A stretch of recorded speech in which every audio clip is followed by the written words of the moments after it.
So today I want to talk to you about becoming a healthy leader. Healthy. और मैं आज आपसे बातें करने और उस विषय पर एक सेहतमंद हम देखते हैं अगुवे बनने के बारे में। या और हम जानते हैं हम शारीरिक बात नहीं कर रहे हैं, राइट? हमारे प्राण में हमने एक तंदुरुस्त या अच्छे स्वास्थ्य वाले अगुवा बनना है।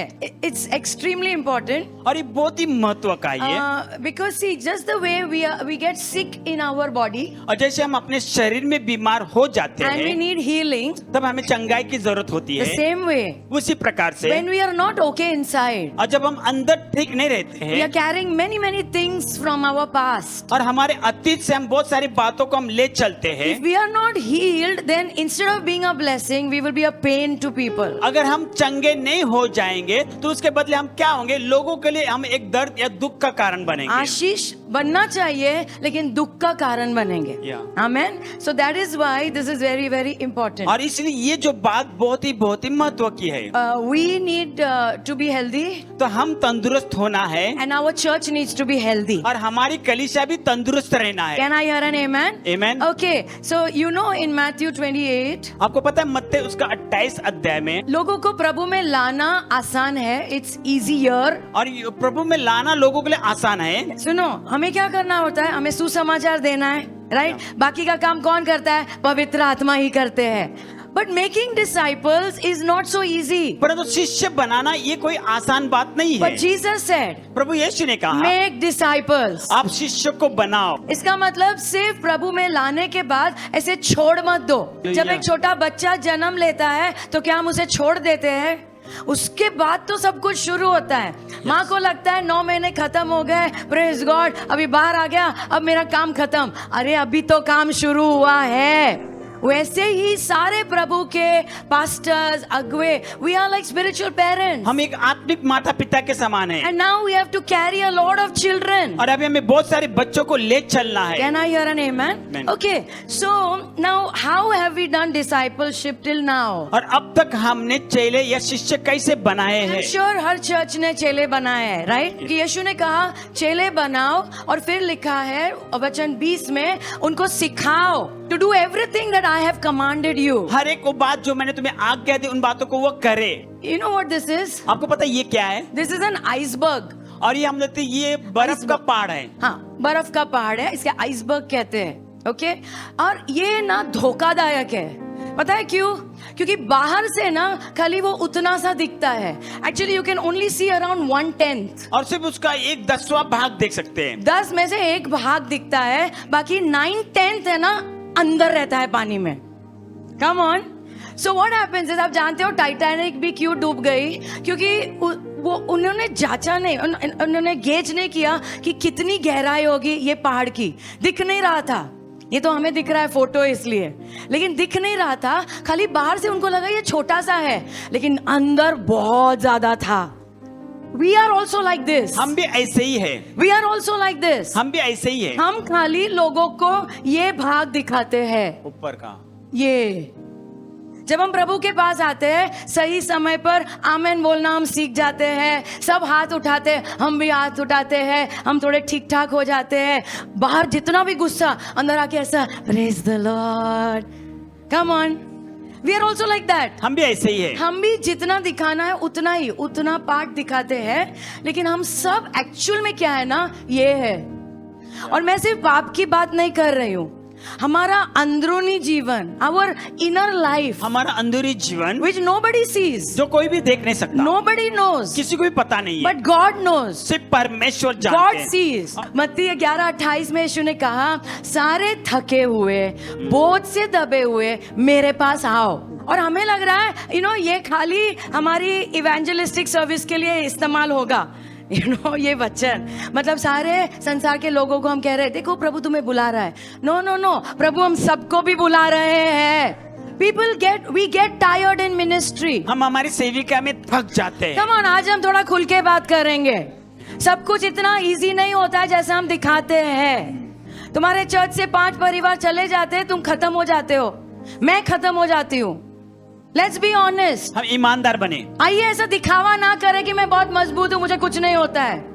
या वो सारे दिन रात याद आते हैं जो हमने उनकी सेवा करने में डाले हैं, और वो सब इतना करने के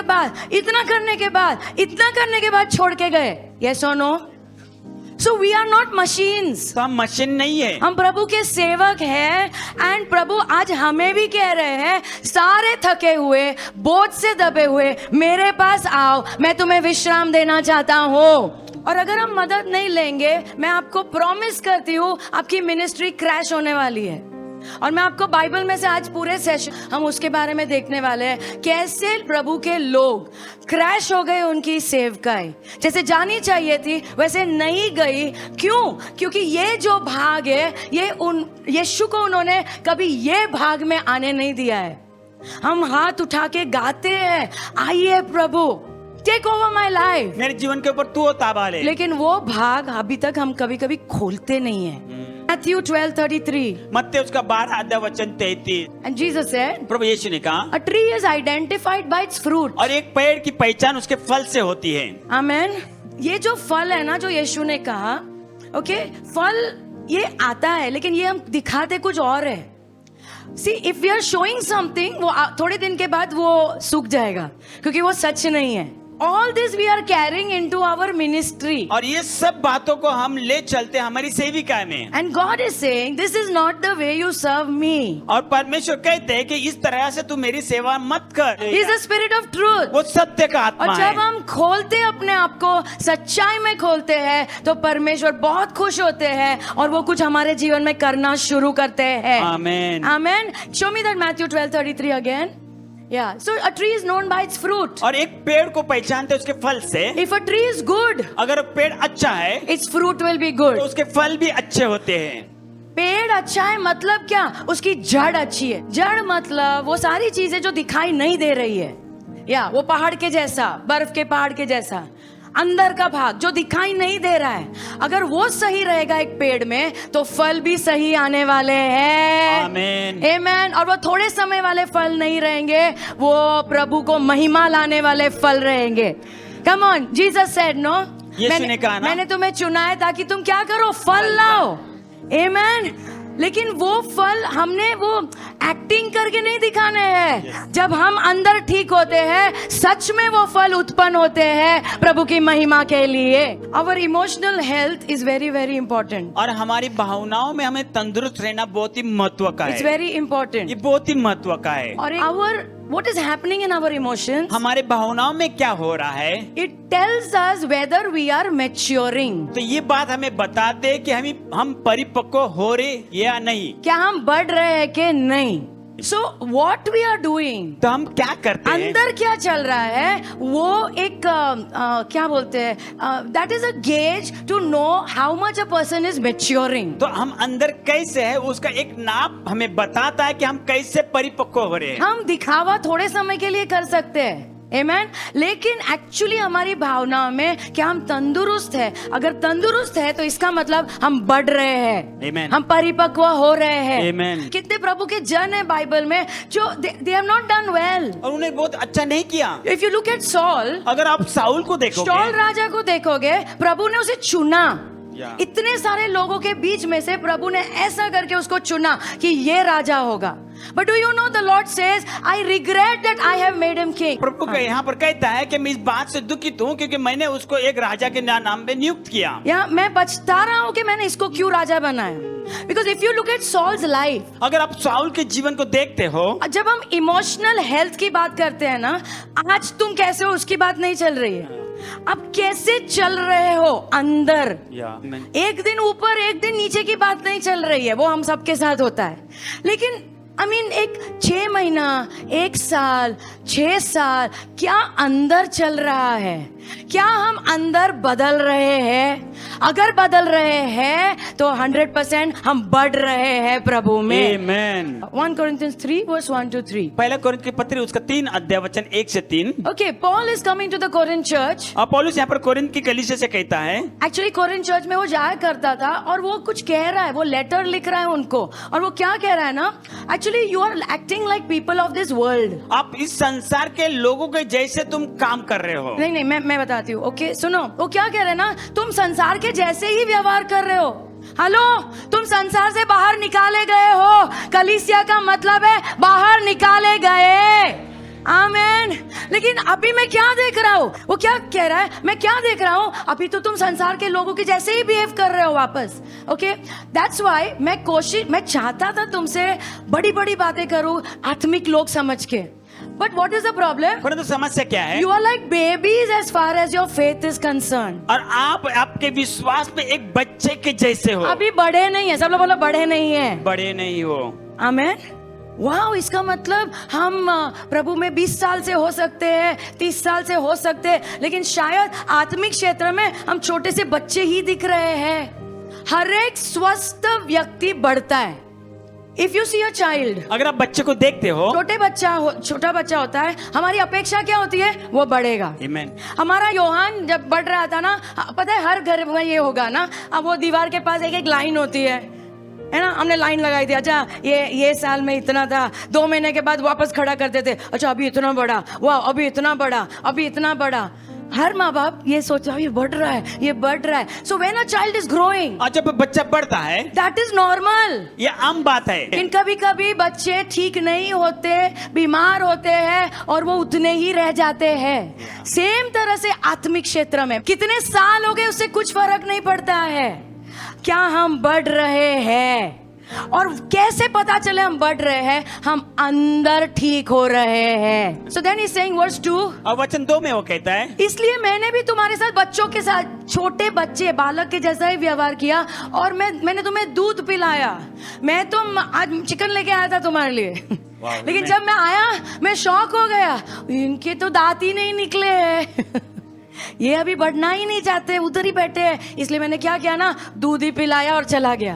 and by the way, her pastor अपने चर्च को देखकर समझ सकते हैं क्या ये बढ़ रहे हैं कि नहीं बढ़ रहे हैं। Amen. और ये हमारा काम है। It is not just going and preaching. सिर्फ जाके प्रचार करना उतना नहीं है। एक चरवा का काम है देखना हमारे भेड़ कैसे है। आमेन। जो एक्चुअल चरवा होता है ना, वो ऐसे हाथ पूरा घुमाता है अपने भेड़ में। एक्चुअल चरवा ऐसा हाथ घुमाता है कि इधर कुछ बीमार तो नहीं है ना, कि इधर कुछ लगा तो नहीं है ना, कुछ चोट लगी है, खून आ रहा है, कुछ कीड़ा चिपक गया है। एक्चुअल भेड़ को ऐसे ऐसे करते हैं। आत्मिक चरवा भी ध्यान देते हैं हमारे भेड़ कैसे है, क्या हो रहा है। इसलिए पॉल कहता है ये सब मैं करता हूं ताकि तुम्हें एक परिपक्व व्यक्ति कर प्रभु के सामने प्रस्तुत करूं। आमीन। That is our job as a pastor. एक पास्टर होने के नाते ये हमारा काम है। Can I hear an amen? So he's saying next verse. और अगला वचन वो कहता है, वो क्या कहना, क्यों तुम ये मैं जो देना चाहता था खाना तुम क्यों नहीं खा पाए? पता है क्योंकि तुम बढ़ नहीं रहे। और फिर वो कह रहा है क्योंकि अब तक तुम आत्मिक नहीं बने हो, अभी भी शारीरिक चीजों में फंसे हो। आमेन। इसका मतलब है जो बढ़ता है आत्मिक रूप में वो आत्मिक व्यक्ति होता है। आमेन। आमेन। जो अंदर चंगाई पाके बढ़ता है, he is a spiritual person, वो आत्मिक व्यक्ति है। ओके, फिर वो सुनो, फिर वो एग्जाम्पल दे रहा है। तुम्हें जलन होती है, तुम अभी भी लोगों के साथ झगड़ा करते हो, ये साबित करता है कि तुम आत्मिक नहीं हो, लेकिन अभी भी संसार के जैसे ही हो। This is the Bible. ये पवित्र शास्त्र है। ये हमारा रोज की सेवा है। संडे जो दिखता है वो अलग होता है। आमेन। ये अंदर जो हमारी तकलीफ है ये हम ही जानते हैं, जो पास्टर्स और लीडर्स होते हैं। और दुख की बात तो ये है कभी कभी हम पास्टर होने के नाते हम ही नहीं बढ़े हैं। Paul is saying, तो पौलुस कहता है, your relationships, write down relationships, आपका जो रिश्ता, आपके रिश्ते, ये एक्चुअली एक माप है। यू नो, हम बढ़ रहे हैं कि नहीं बढ़ रहे। How we are doing with people, लोगों के साथ में हम कैसे व्यवहार करते हैं। यू नो, ये जो बाइबल है ना, ये यीशु ने कितने सारी आज्ञा है, कितना कुछ अंदर है। यीशु ने एकदम आसान कर दिया उसको, क्योंकि वो जानते हैं हम लोग सिंपल लोग हैं एकदम आसान कर दिया। और प्रभु ने कहा तुम सिर्फ 2 चीज करो, परमेश्वर से प्यार करो और अपने भाई से प्यार करो। ये 2 चीज तुम करोगे ना, सब कुछ तुमने हैंडल कर लिया। तुमने मेरी इच्छा पूरी कर ली। Praise the Lord. आमेन। तो सब कुछ इसके ऊपर है। क्या? नंबर 1 हमारा रिश्ता प्रभु के साथ, उसको डेवलप करने के लिए, क्योंकि ये मसीह जीवन उधर से ही शुरू होता है। आमेन। वो नींव नहीं है तो आगे कुछ भी नहीं है। हालेलुया। हालेलुया। लेकिन उसके बाद it is our relationships with people, और इसके बाद हमारा जो रिश्ते जो है लोगों के साथ, बिकॉज सेवकाई लोगों के बारे में है। एक पास्टर के जो लोग हैं वही, I mean he has to work with them. तो उनको उनके साथ में काम करना हम है। मशीनों के साथ नहीं काम कर रहे, हम जीवित लोगों के साथ काम कर रहे हैं। यस आमीन। जीवित लोग जो हमें तकलीफ देते हैं, हम उनको तकलीफ देते हैं, और यही चल रहा है। लेकिन अब मेरी प्रार्थना है कि हम बढ़ेंगे, हम बढ़ने लगेंगे, हमारे प्रभु यीशु के जैसा बनने लगेंगे, Amen. और हम we will be healthy in our emotions, और हमारी भावनाओं में हम तंदुरुस्त रहेंगे। ताकि कुछ भी आए, आमीन, कुछ भी आए, शैतान कुछ भी भेजे हमारे रास्ते में, हम अभी सीख गए हैं अंदर कैसे ठीक रहना है। सो नो मोर एक्टिंग। और अब कोई भी हम देखते एक्टिंग नहीं होगा। Praise God. कितना अच्छा लगता है ना जब एक्टिंग बंद हो जाती है। आप समझ रहे हो ना, एकदम ऐसा शांति लगता है। हाँ, प्रेज गॉड, मैं सच में जो हूँ मैं बता सकता हूँ। यस, आमीन। सम साइंस, कुछ चिन्ह जो हमें बताते हैं कि मुझे बढ़ने की जरूरत है, या मुझे थोड़े संघर्ष अभी भी है। Yes. आमेन। नंबर 1, नंबर पहला, we don't know the truth about emotions. हमारी भावनाओं के बारे में हमारे पास सत्य नहीं है। मैं बताती हूँ, सिर्फ हमारी भावनाएं नहीं, ये भावनाओं के विषय में प्रभु का वचन क्या कहता है ना, वो हमें शायद अभी तक समझ में नहीं आता है, सच्चाई पता नहीं है। Proverbs 25:28. नीति वचन की किताब उसका 25 अध्याय वचन 28। Yeah, see what the Bible says. यहाँ पर देखिए पवित्र शास्त्र क्या कहती है। एक व्यक्ति जिसके अंदर संयम नहीं है, सब लोग बोलो संयम। संयम हर क्षेत्र में होता है संयम। आमेन।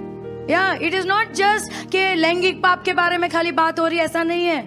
कोई भी व्यक्ति जिसके पास संयम नहीं है, जो अपने आप को रोक नहीं पा रहा है, आमेन, वो चुगली हो, वो गुस्सा हो, वो झगड़ा हो, कुछ भी हो, जो भी अपने आप को रोक नहीं पा रहा है, वो एक शहर के समान है जिसकी दीवारें गिर गई है। आमेन। आत्मिक क्षेत्र में हम कमजोर दिखते हैं।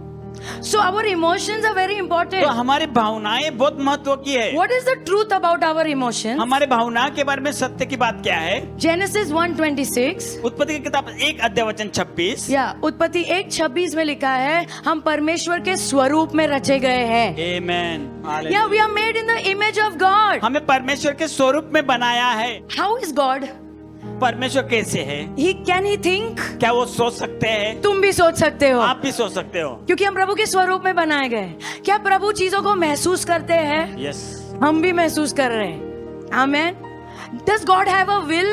क्या परमेश्वर के पास इच्छा है? हाँ, और हमारे पास भी इच्छा है, क्योंकि हम प्रभु के स्वरूप में बनाए गए हैं। और कुछ वचन मैं आपको देती हूँ जो प्रभु की भावनाओं के बारे में बताता है। Okay, that is the truth of the Bible. और ये कोई शास्त्र का सत्य है। ये जो हमारे अंदर जो भावनाएं है ना, ये किसने डाली है? प्रभु ने डाली है। कैसा होता ना, अगर भावनाएं नहीं होती तो मशीन होते। Genesis 1:31. उत्पत्ति की किताब उसका 1 अध्याय वचन 31। The Lord saw प्रभु ने देखा everything that He had made, हर एक बात जो उसने बनाई, and it was very good. और वो बहुत ही अच्छी थी। Very good. बहुत ही अच्छा। जब प्रभु ने खुद कहा कि सब कुछ बहुत अच्छा है, मतलब प्रभु प्रसन्न होते हैं। Amen. प्रसन्नता एक भावना है। Genesis 6:6. उत्पत्ति की किताब उसका 6 अध्याय 6 वचन। परमेश्वर शोकित हुए कि उन्होंने मनुष्य को बनाया, और उनका हृदय दर्द से भर गया। अगर प्रभु महसूस कर सकते हैं तो हम भी महसूस कर सकते हैं। जब कोई गुजर जाता है, हम लोग क्या बोलते हैं पता है? हम लोग सब ठीक हो जाएगा। वो अंदर से उसको तुम्हें मारने का मन होता है, कुछ ठीक नहीं होने वाला है। बिकॉज शोक जो है ना, ये रियल भावना है, उसको रोने दो। हमें कुछ बोलना है ना, कुछ तो बोलना है। मैं आपको बोलूं, मत बोलो, उसमें बुद्धिमानी है। इसे कुछ भी मत बोलो बोलने के लिए, सब ठीक हो जाएगा, रो मत। अरे क्यों नहीं रो? रोना है, क्योंकि रोने में एक चंगाई आने वाली है, क्योंकि रोने में हम हमारे हृदय का दर्द बाहर ला रहे हैं। आमेन। एक टाइम आता है कि हम थोड़ा सा उनको सांत्वना दे, वो ठीक है, लेकिन रोना बहुत जरूरी है। जब हम चीजों को दबा के रखते हैं ना, जो भी है दबा के रखते हैं ना, वो अंदर घुटन होती है और वो तुम्हें अंदर मारेगा। So the Lord, grieving, or grief is an emotion. और हम देखते हैं ये शोकित होना हम देखते हैं एक भावनाएं हैं। Exodus 20 verse 5 says, निर्गम की किताब उसका 20 अध्याय वचन 5 कहता I है, the Lord your God am a jealous God. अब मैं तेरा प्रभु परमेश्वर एक जलन रखने वाला परमेश्वर हूँ। आमेन। आई होप आप समझते हो ईर्ष्या और जलन में फर्क होता है। या ईर्ष्या मतलब, ईर्ष्या समझते हो ना, ईर्ष्या नहीं होनी चाहिए। ईर्ष्या का मतलब जो उसके पास है वो मुझे चाहिए, आमेन। लेकिन जलन का मतलब ये मेरा है और कोई ले रहा है। अपने पति अपने पत्नी को लेकर एक जलन होती है और वो रहना चाहिए क्योंकि ये मेरा है। लेकिन ईर्ष्या गलत बात है क्योंकि किसी और की चीज हमें चाहिए, amen. Okay, so our God is a jealous God. और हमारा परमेश्वर जलन रखने वाला परमेश्वर। एक दिन यीशु गए, मंदिर को साफ किया, बाइबल में लिखा है उनको बड़ा गुस्सा आया। गुस्सा भी एक भावना है, या और प्रभु को आता है क्या गुस्सा? आता है। ओके, सो नंबर 1, तो पहला नंबर, पहली सच्चाई क्या है हमारी भावनाओं का? हम परमेश्वर के स्वरूप में बनाए गए। Amen. और ये भावनाएं किसने दी? हमें दी है, परमेश्वर ने खुद हमें दी है। दूसरा चिन्ह के हमें मदद की जरूरत है वो ये है, वी डिनाई आवर फीलिंग्स। हम अपने जो भावनाओं को हम उसको इनकार करते हैं, ये नकारते हैं। हमें एक आदत हो गई है, किसी ने हमें सिखाया है कि दबा के रखो। जब बच्चे बड़े होते हैं ना, ओके, वो लड़का लड़की भाई बहन मारा मारी करते हैं ना, तो मम्मी लड़के को क्या बोलेगी? तू लड़का है, चुप हो जा। कम ऑन, तू लड़का है, तू लड़की है, तू रो सकती है। यस और नो? तू लड़का है, क्या कर रहा है? Come on, strong. ये बेचारा बच्चा, हम लोग उसके दिमाग में कुछ गलत चीजें डाल रहे हैं। क्यों? वो लड़का है तो रो नहीं सकता है, लड़की है तो रो ही सकते हैं और कुछ नहीं कर सकते जिंदगी में। किसने बोला? ये सब हमारे समाज ने हमें सिखाया है कि नहीं? वचन में ऐसा नहीं है। So somewhere we have learn to deny our feelings. कहीं ना कहीं हमने इस बात को सीखा है कि हम अपनी भावनाओं को हम उसका इनकार करें। सो Psalm 4 verse 4 says, भजन संहिता 4 अध्याय 4 वचन कहता है, Be angry and do not sin. गुस्सा करो परंतु पाप मत करो। गुस्सा आएगा, सब लोग बोलो आएगा, लेकिन बाइबल में लिखा है गुस्से में पाप मत करना। पाप करने का मन बहुत होगा, एनर्जी बहुत फ्लो होती है जब गुस्सा आता है। यस और नो? अच्छा, किसी को गुस्सा आया और तुमने रूम साफ कर दिया, हाँ देखा? करेक्ट। पता है वो बेस्ट टाइम है सफाई करने का, क्योंकि अंदर इतनी एनर्जी फ्लो होती है ना जो पहले नहीं थी, क्योंकि मारने का मन हो रहा है। मारो मत, घर साफ करो। गुस्सा आता है लेकिन पाप मत करो, ऐसा लिखा है। अगर गुस्सा कभी भी नहीं आता है ना, तो आई डोंट थिंक कि आप ठीक भी होंगे। ओके, क्योंकि कुछ कुछ चीजों को देख के आता है, अन्याय देख के आता है। मैं एक्चुअली जब अकेले रहती हूँ या किधर जाती हूँ अकेले, है ना, मैं ज्यादा इधर उधर देखती भी नहीं, चुपचाप जाके अपना काम करके आती हूँ। लेकिन एक दिन मैं जा रही थी ना, मैंने कुछ बच्चों को देखा, एक कुत्ते को वो लोग ने बांधा था और सब लोग पत्थर मार रहे थे उसको। छोटा सा कुत्ता, क्यूट सा, और बांध के सब लोग निशाना लगा रहे थे, कौन उसको बराबर सर पे मारता है। मुझे इतना गुस्सा आया ना, पता नहीं, मैं नॉर्मली बात नहीं करती मत, क्योंकि उधर झगड़ा चालू हो जाएगा। मुझे इतना गुस्सा आया ना, मैंने चिल्लाया बच्चों को, पीछे छोड़ो उस बच्चे को। वो लोग एकदम डर गए, आंटी को क्या हो गया, कभी बात नहीं करती है। मैंने अभी के अभी उसको निकालो वरना मैं फोटो ले रही हूँ। अरे फटाफट खोल के भाग गए सब लोग। अच्छा है गुस्सा कभी कभी, जब अन्याय होता है तो अच्छा है, लेकिन पाप मत करो। बाजू वालों, पाप मत करो। वो हाथ पैर मारना वो सब नहीं, वो अलाउड नहीं है। हालेलुया। गुस्से में वो सब अलाउड नहीं है। लात मारना, हाथ मारना, वो अलाउड नहीं है। आमीन। मैंने बराबर बोलना है ना, वरना जाके बोलोगे छोटे पास्टर ने सिखाया गुस्सा करो। आमीन। So we should not deny our feelings. तो हमारी भावनाओं का हम इनकार नहीं करना Let है। me show you Jesus. मैं आपको यीशु के बारे में बताऊं। Mark 14 verse 34. मरकुस का 14 अध्याय वचन 34। यीशु बागीचे में लेके जाते हैं 3 शिष्य को, राइट? और वो क्या कह रहे हैं पता है? वो जानते हैं कि अभी मैं क्रूस पे जाने वाला हूँ, राइट? उसके पहले वाली रात ये चल रहा है। What is he saying? वो यहाँ पर क्या कहते उसने हैं? अपने 3 खास शिष्यों से क्या कहा पता है? मेरा प्राण पूरी तरह कुचल गया है शोक से। वाह, मेरा प्राण शोक से कुचल गया है, मानो मृत्यु तक आ गया है। और फिर वो अपने 3 दोस्तों से कह रहे हैं, मेरे साथ थोड़ा रुको और प्रार्थना करो। सबसे सिद्ध परमेश्वर जो मनुष्य बनकर आया, आमेन, वो अपने आप को कमजोर दिखा रहा है, आमेन। वो अपनी भावनाएं जाहिर कर रहे हैं, वो छुपा नहीं रहे हैं, वो दिखावा नहीं कर रहे हैं। क्रूस में जाने के पहले मैं एकदम कूल हूँ, वो कोई कूल नहीं, वो दिखा रहे, वो बता रहे उनको मेरा प्राण पूरी तरह कुचल गया है अंदर, आमीन। और मदद मांग रहे अपने 3 दोस्तों से। तुम सोच सकते हो यीशु मदद मांग रहे, मतलब हम भी मदद मांग सकते हैं, मांगना चाहिए। या अगर प्रभु जो काम करने आए थे पृथ्वी पर, अभी वो घड़ी आ गई है, वो आए ही थे हमारे लिए मरने के लिए, अभी वो घड़ी आ गई है, लेकिन उनके प्राण में कितना शोक है और वो छुपा नहीं रहे, वो बता रहे। किसको बता रहे? अपने दोस्तों को। कोई तो होना चाहिए हमारे जीवन में जिसके सामने हम खुल के बात कर सकते हैं। और कैसे 3 दोस्त बेचारे यीशु ने बोला, इतना बोल के भी प्रभु बोल रहे हैं मेरे साथ थोड़ा रुको और प्रार्थना करो, फिर भी सो गए। कैसे भी हमारे पास भी कोई सिद्ध दोस्त नहीं होंगे, लेकिन कोई तो होना चाहिए।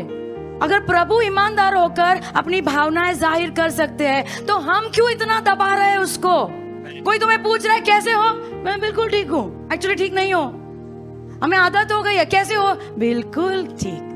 So what is the problem? तो समस्या क्या है? Yeah. Sometimes we think, ये दुख, sadness, दुख, ये हम दिखाएंगे तो लोग क्या सोचेंगे? It's okay. लोग समझेंगे कि ये नॉर्मल है, आमेन। हमारे पास्टर के साथ भी होता है, लेकिन हमारे पास्टर इसके ऊपर जय पाना भी जानते हैं, क्योंकि यीशु ने क्या कहा, मेरा प्राण ऐसा कुचल गया है शोक से, लेकिन उन्होंने वहां पर दवाई भी बताई। क्या है दवाई? प्रार्थना। और वो क्या कह रहे हैं, मेरे दोस्त तुम मुझे थोड़ा प्रार्थना में सपोर्ट करो, ताकि हम इसके ऊपर जय पाएंगे और परमेश्वर की इच्छा पूरी करेंगे। दुख होना, शोक होना, डर लगना गलत नहीं है, लेकिन उसमें पड़े रहने की बात हम नहीं कर रहे हैं, उसके ऊपर प्रभु की मदद से जय भी पाना है। Psalm 32 verse 3, भजन संहिता उसका 32 अध्याय वचन 3, कि दाऊद ने 9 महीने पश्चाताप नहीं किया। प्रभु के पीछे चलने वाला प्रभु से दूर है 9 महीना, आमीन, क्योंकि पाप किया है, राइट। भाग के आना चाहिए था प्रभु के पास, लेकिन नहीं आया। उसके बाद प्रभु नाथन को भेजते हैं कि उसको जाके लेके आओ मेरे पास, राइट। सो प्रेज गॉड, प्रभु की स्तुति हो। ही रिपेंट्स, उसने पश्चाताप एंड किया, देन ही राइट्स दिस साम। उसके बाद इस भजन को वो लिखता है, ओके। और उसकी जो पीड़ा चल रही है, जब वो चीजों को अंदर दबा रहा है, वो इसमें दिखाई देगी, आमीन। मैं तुम्हें वो समझा रही हूँ, जब जो भी अंदर चल रहा है, जब हम दबाते रहते हैं, तो तुम्हें घुटन होगी, और अंदर उतना ही नहीं, तुम्हारे शरीर पे भी असर पड़ेगा। बहुत सारी बीमारियां इसी के कारण होती है। So he says, वो कहता है, मैंने मेरे पापों का अंगीकार किया, उसके पहले मैंने सब कुछ अंदर रखा। और फिर वो कहता है, ओके, मैंने जो ईमानदारी नहीं दिखाई ना, उसके द्वारा मेरे अंदर का जीवन पूरा नाश हो गया। अंदर रखने के द्वारा अंदर का सब कुछ नाश हो गया। फिर वो कहता है, और मेरे जीवन में हताशा और इतना गुस्सा और इतनी तकलीफ आई है। क्यों आई है? मैंने अंदर दबा के रखा। जो भी चल रहा है अंदर दबाओ मत, उसे परमेश्वर के पास लेकर आओ। दबाते हैं तो उसका असर होता है। आगे तुम पढ़ोगे ना, तो it is about the body, वो शरीर के बारे में बातें कर रहे हैं। ओके, सुनो, जब हम अंदर चीजों को रखते हैं, शरीर के ऊपर असर होता है। So what I should do? तो मैंने क्या करना है? कुछ नहीं, आई हैव टू, जो है वो प्रभु से बात करना सीखना है। कैन आई हियर एन आमेन? और बहुत बार सिर्फ प्रभु नहीं, मुझे लोगों की मदद लगेगी, जो मैच्योर है, परिपक्व है, जो मुझे जानते हैं, प्यार करते हैं, जिसके सामने हम खुल के बात कर सकते हैं कि मुझे तकलीफ हो रही है, प्लीज मेरी मदद करो। जैसे यीशु ने कहा, मुझे तकलीफ हो रही है, मैंने ये करना ही है, लेकिन मुझे तकलीफ हो रही है, कोई तो मेरे लिए प्रार्थना करो। और जरूर प्रभु कुछ किसी ना किसी को खड़ा करेंगे। जो एक्चुअली ये जो हृदय को जोड़ना है ना, ये सिर्फ प्रभु करते हैं, आमेन। God just connects hearts. अब परमेश्वर जो है हृदय को जोड़ते हैं। कोई तो आएगा जो तुमसे सच में प्यार करता है, जो तुम्हारे साथ खड़ा रहेगा और तुम्हारी मदद करेगा।